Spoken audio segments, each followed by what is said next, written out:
seni elip dolun aynı güzellerdek nazını ar gökten. Men jürümem uykudun dika yanım otu söygen yürekte.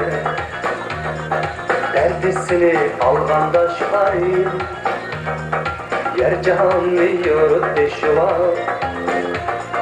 Men yarını sorsam bırça gözlerimge tellerim karar.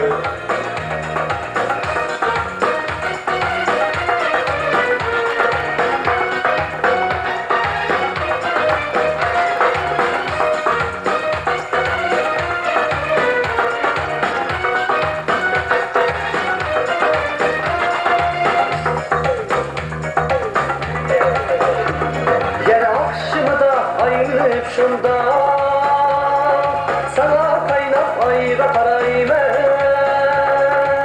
Görüp dur her yer canım, görüp dur her yer canım, cananımı aydın sorayım ben.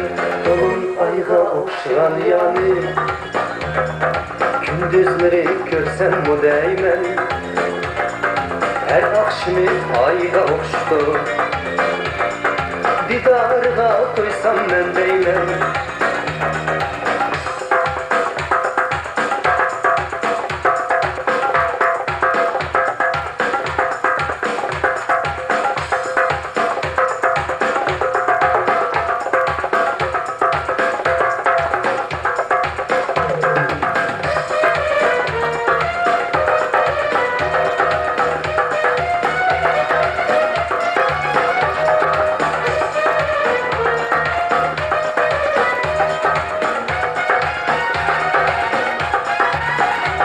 Yer akşamda ayrılıp şunda sana kaynap ayrı parayım ben.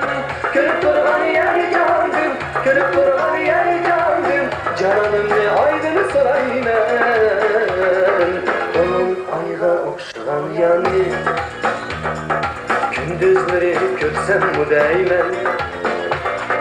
Her akşamı ayga okştu didarga koysam ben değmem.